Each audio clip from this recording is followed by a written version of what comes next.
नमस्कार, मैं हूं मृत्युंजय कुमार झा और अब बात करेंगे कमोडिटी मार्केट की। आज गोल्ड और सिल्वर की कीमतें दबाव में हैं। 160 रुपए नीचे एमसीएक्स पर गोल्ड 26,552 के स्तर पर है गोल्ड, और चांदी की कीमतों पर भी दबाव देखने को मिल रहा है। करीब 100 रुपए की कमजोरी है। क्या ये गिरावट और बढ़ सकती है इंट्राडे में? इस पर बातचीत करने के लिए हमारे साथ अनुज गुप्ता है, एंजल कमोडिटी के। अनुज जी, स्वागत है आपका कार्यक्रम में। क्या राय है आपकी? क्या आपको लगता है कि गोल्ड में आज बिकवाली करने का मौका है और 150 से 200 रुपए तक की गिरावट और संभव है?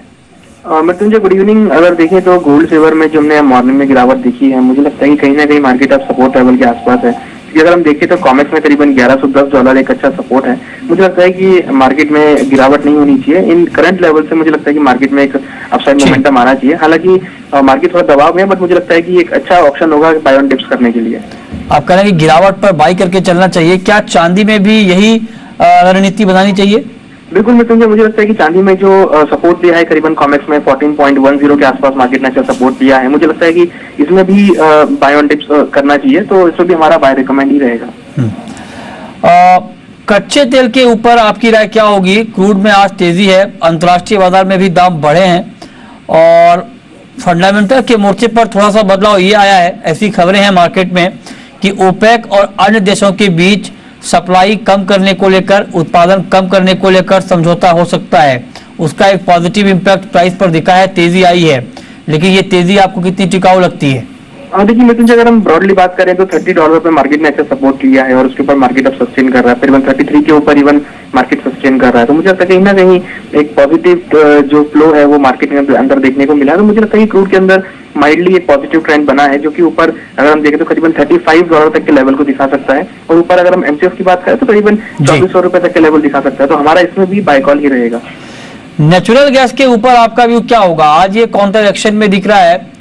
क्या अभी आपको लगता है कि कुछ अपसाइड और बाकी है नेचुरल गैस में? बिल्कुल, मुझे लगता है कि नेचुरल गैस में अगर देखें तो कहीं ना कहीं एक लोअर लेवल से रिकवरी हुई है, और जो रिकवरी हुई है वो वॉल्यूम्स के साथ हुई है। इवन हमने देखा है कि जो उसकी इन्वेंट्री कल आई थी वो साइडवेज थी, बट जो यहाँ पर टेक्निकल पैरामीटर ब्रेकआउट हुआ है, मुझे लगता है कि इसमें टारगेट करीबन 160 से लेकर 165 तक दिखने को मिल सकता है। ठीक है, अब बात कर लेते हैं एग्री कमोडिटी की। एग्री में ग्वार में बिकवाली बढ़ गई है, 25 रुपए नीचे है। जोधपुर में ग्वार सीड और ग्वारगम का भाव भी नीचे आया है। इंडस्ट्री के पास ग्वार का स्टॉक ज्यादा है, स्टॉकिस्ट ने ग्वार की बिकवाली बढ़ा दी है। इन तमाम खबरों के बीच ग्वार के प्राइस को आप कहां देखते हैं? देखिए, डेफिनेटली मुझे लगता है कि ग्वार के भाव में जो गिरावट आई है वो काफी मार्केट ओवरसोल्ड कैटेगरी में आ गया है। तो मुझे लगता है कि करंट लेवल से बिकवाली नहीं करनी चाहिए। मार्केट अगर 3000 के लेवल के आसपास मिलता है तो हमें बाय इनिशिएट कर सकते हैं। हमें लगता है कि इसमें एक अच्छा बाउंस बैक देखने को मिल सकता है। ठीक है, चने के ऊपर आपका व्यू क्या है? चने में गिरावट का रुख देखने को मिल रहा है। दिल्ली में 50 रुपए नीचे है। ऑस्ट्रेलियाई चने के इंपोर्ट से कीमतों पर दबाव है।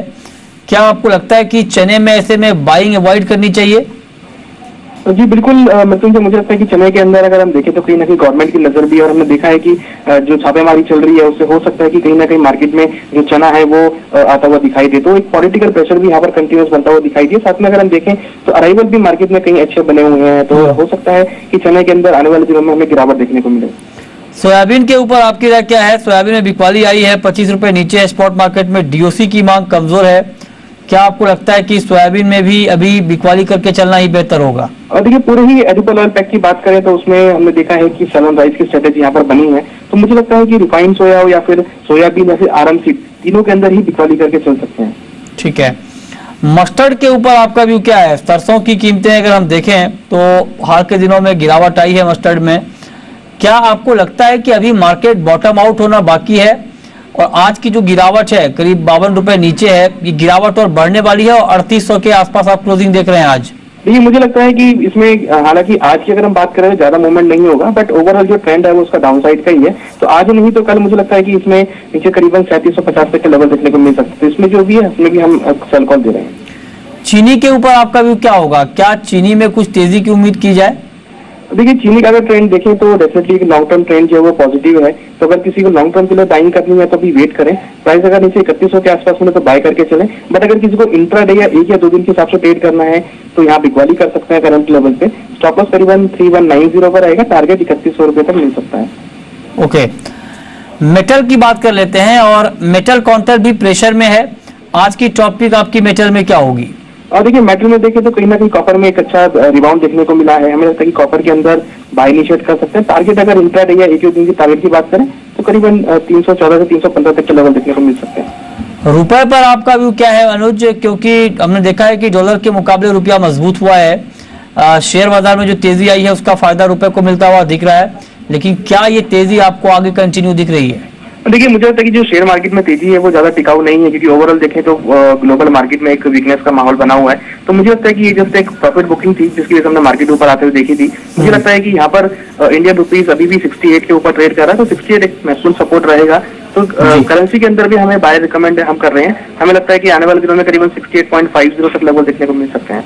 बहुत बहुत शुक्रिया आपका अनुज गुप्ता इस पूरी जानकारी के लिए। तो फिलहाल इस अपडेट में इतना ही। वक्त है ब्रेक का, और ब्रेक के बाद 4 बजे की बड़ी खबरें।